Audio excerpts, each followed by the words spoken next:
بسم اللہ الرحمن الرحیم۔ السلام علیکم۔ شتر سواروں نے انہیں للکارا تو دوسرے نے گھوڑا روک لیا۔ انہیں معلوم تھا کہ وہ 4 شتر سوار تیر اندازوں کی زد میں ہیں۔ فاطمہ نے انہیں بتایا کہ ان کا ایک ساتھی اندر ہے۔ ان دونوں کو پکڑ لیا گیا۔ یہ چاروں سلطان ایوبی کی فوج کے کسی گشتی دستے کے سپاہی تھے۔ سلطان ایوبی نے سارے صحرا میں گشتی پہرے کا انتظام کر رکھا تھا تاکہ اچانک حملے کا خطرہ نہ رہے اور صلیبی تخریب کار مصر میں داخل نہ ہو سکیں۔ ان گشتی دستوں کا بہت فائدہ تھا۔ انہوں نے کئی مشتبہ لوگ پکڑے تھے۔ اب یہ نقاب پوش ان کے پھندے میں آ گئے۔ فاطمہ نے انہیں بتایا کہ اسے کس طرح یہاں تک لایا گیا ہے، وہ کس کی بیوی ہے۔ اس نے یہ بھی بتایا کہ ناظم مالیات خضر الحیات قتل ہو گیا ہے۔ قتل اس کے خاوند مصلح الدین نے کرایا ہے جو شہر کا ناظم ہے، اور قاتل ان تینوں میں سے ایک ہے۔ تیسرے نقاب پوش کو بھی پکڑ لیا گیا۔ ان سے خنجر لے لیے گئے، ہاتھ پیٹھ پیچھے باندھ دیے گئے۔ ان کا ایک گھوڑا تیر لگنے سے بھاگ گیا تھا۔ ایک گھوڑے پر 2 نقاب پوشوں کو اور تیسرے پر ایک کو بٹھا کر سپاہی اپنے کمانڈر کے پاس لے چلے۔ فاطمہ کو انہوں نے اونٹ پر بٹھا لیا۔ اس اونٹ کا سوار اپنے ایک ساتھی کے پیچھے سوار ہو گیا۔ اس قافلے کے سامنے 4 میل کی مسافت تھی جو انہوں نے سورج غروب ہونے تک طے کر لی۔ وہ ایک نخلستان تھا جہاں خیمے بھی نصب تھے۔ یہ اس دستے کا ہیڈ کوارٹر تھا۔ فاطمہ کو اس کے کماندار کے سامنے پیش کیا گیا۔ تینوں نقاب پوشوں کو پہرے میں بٹھا دیا گیا۔ انہیں اگلے روز قاہرہ بھیجنا تھا۔ صلیبیوں نے فیصلہ کر لیا تھا کہ وہ کرک میں بیٹھے بیٹھے صلاح الدین ایوبی کا انتظار نہیں کریں گے۔ انہوں نے فوج کو تقسیم کرنا شروع کر دیا۔ فرانس کی فوج کو انہوں نے سلطان ایوبی کی فوج کے راستے میں روکنے کے لیے تیاری کا حکم دیا۔ ریمان کی فوج مسلمانوں کی فوج پر عقب سے حملے کے لیے مقرر ہوئی۔ کرک کے قلعے کے دفاع کے لیے جرمنی کی فوج تھی جس کے ساتھ فرانس اور انگلستان کے کچھ دستے تھے۔ انہیں جاسوسوں نے بتا دیا تھا کہ سلطان ایوبی نئی فوج تیار کر رہا ہے۔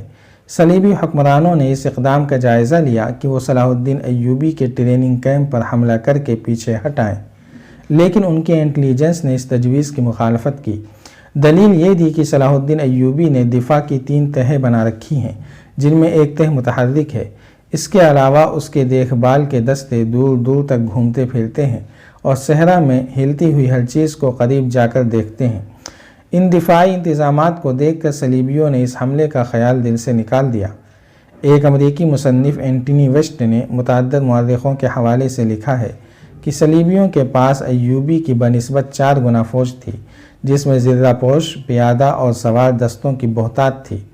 اگر یہ فوج صلاح الدین ایوبی پر براہ راست حملہ کر دیتی تو مسلمان زیادہ دیر جم نہ سکتے، مگر صلیبی فوج کو شوبک کی شکست میں جو نقصان اٹھانا پڑا اس کی ایک دہشت بھی تھی جو میدان جنگ سے بھاگے ہوئے فوجیوں پر طاری تھی۔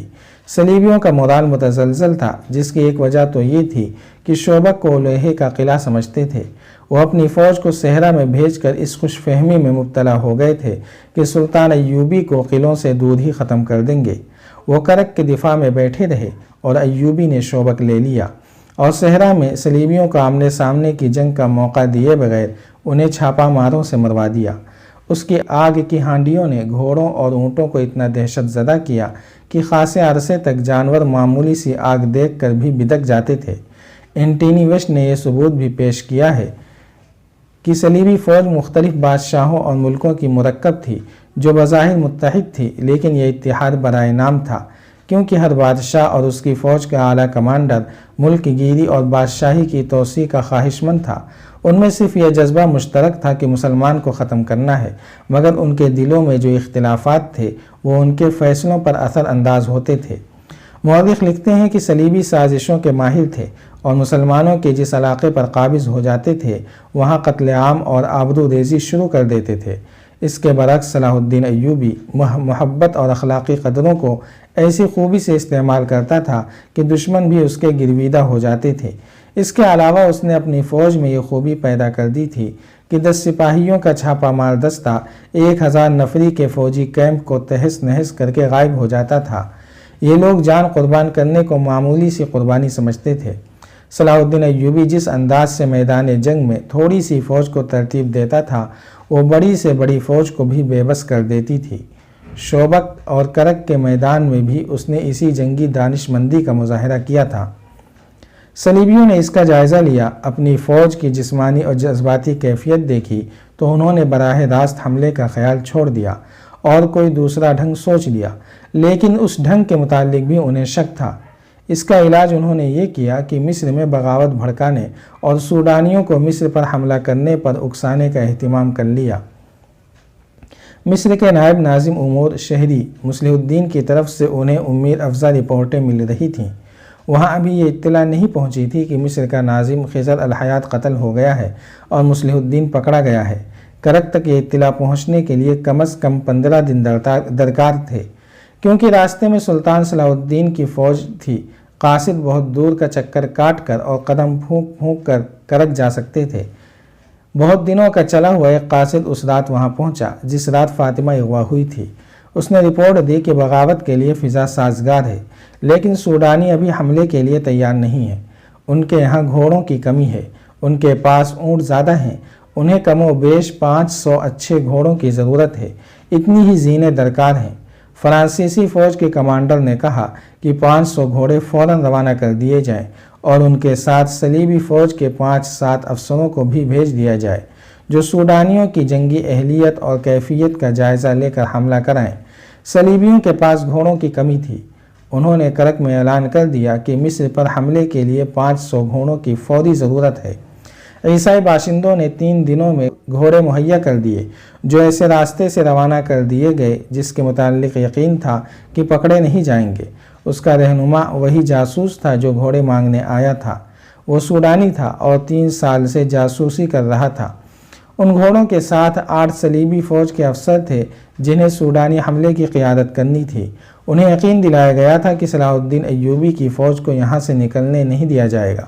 صلاح الدین ایوبی کو صرف یہ معلوم تھا کہ مصر کے حالات ٹھیک نہیں، لیکن اسے یہ معلوم نہیں تھا کہ حالات آتش فشاں پہاڑ بن چکے ہیں جو پھٹنے والا ہے۔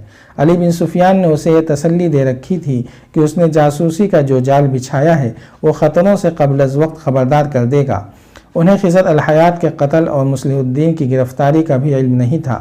غیاث بلبیس کو مشورہ دیا گیا تھا کہ وہ صلاح الدین ایوبی کو اطلاع بھجوا دے، لیکن اس نے یہ کہہ کر اس مشورے پر عمل نہیں کیا تھا کہ تفتیش مکمل کر کے اصل صورتحال سے سلطان ایوبی کو آگاہ کرے گا۔ فاطمہ کو گشتی دستے کے کمانڈر نے رات الگ خیمے میں رکھا۔ شہر کا دھندلکا ابھی صاف نہیں ہوا تھا۔ اب اسے اور 3 نقاب پوشوں کو 8 محافظوں کے ساتھ قاہرہ کے لیے روانہ کر دیا گیا۔ یہ قافلہ سورج غروب ہونے کے بعد قاہرہ پہنچا اور سیدھا کوتوالی گیا۔ غیاث بلبیس اس واردات کی تفتیش میں مصروف تھا۔ اس وقت وہ تہہ خانے میں تھا۔ اس نے مصلح الدین کے گھر کی تلاشی لی اور وہاں سے اس کی داشتہ کو برآمد کر لیا تھا۔ وہ اپنے آپ کو ازبک مسلمان بتاتی تھی۔ اس نے بلبیس کو گمراہ کرنے کی بہت کوشش کی۔ اس کے جواب میں بلبیس نے اسے اس کوٹھری کی جھلک دکھلائی جہاں بڑے بڑے سخت جان مرد بھی سینے کے راز اگل دیا کرتے تھے۔ لڑکی نے اعتراف کر لیا کہ وہ یروشلم سے آئی ہے اور عیسائی ہے۔ اس نے اعتراف کے ساتھ بلبیس کو اپنے جسم اور دولت کے لالچ دینے شروع کر دیے۔ بلبیس نے مصلح الدین کے گھر کی تلاشی میں جو دولت برآمد کی تھی اس نے اس کا دماغ ہلا دیا تھا۔ وہ سمجھ گیا تھا کہ مصلح الدین کیوں صلیبیوں کے جال میں پھنس گیا تھا۔ خود لڑکی اس قدر پرکشش اور چرب زبان تھی کہ اسے ٹھکرانے کے لیے پتھر دل کی ضرورت تھی۔ بلبیس نے اپنا ایمان ٹھکانے رکھا۔ اس نے دیکھ لیا تھا کہ یہ تو کوئی بہت بڑی سازش تھی جس کی کڑیاں یروشلم سے جا ملتی ہیں۔ اس نے لڑکی سے کہا کہ وہ ہر ایک بات بتا دے۔ لڑکی نے جواب میں کہا، میں جو کچھ بتا سکتی تھی بتا دیا ہے۔ اس سے آگے کچھ بتاؤں گی تو یہ صلیب کے ساتھ دھوکہ ہوگا۔ میں صلیب پر ہاتھ رکھ کر حلف اٹھا چکی ہوں کہ اپنے فرض کی ادائیگی میں جان دے دوں گی۔ میرے ساتھ جو سلوک کرنا چاہو کر لو، کچھ نہیں بتاؤں گی۔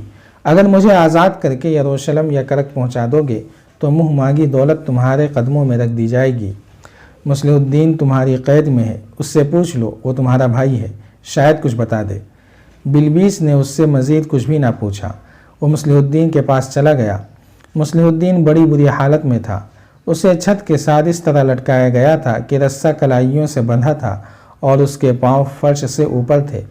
بلبیس نے جاتے ہی اس سے پوچھا، مصلح دوست، جو پوچھتا ہوں بتا دو، تمہاری بیوی کہاں ہے اور اسے کس سے اغوا کرایا ہے؟ اب تمہیں کچھ اور باتیں بھی بتانی پڑیں گی۔ تمہاری داشتہ خود کو بے نقاب کر چکی ہے۔ جاری ہے۔ اگر آپ کو یہ قسط وار سلسلہ پسند آ رہا ہے تو لائک، شیئر اور کمنٹ کے ذریعے ہماری حوصلہ افزائی کریں۔ جزاک اللہ خیرا۔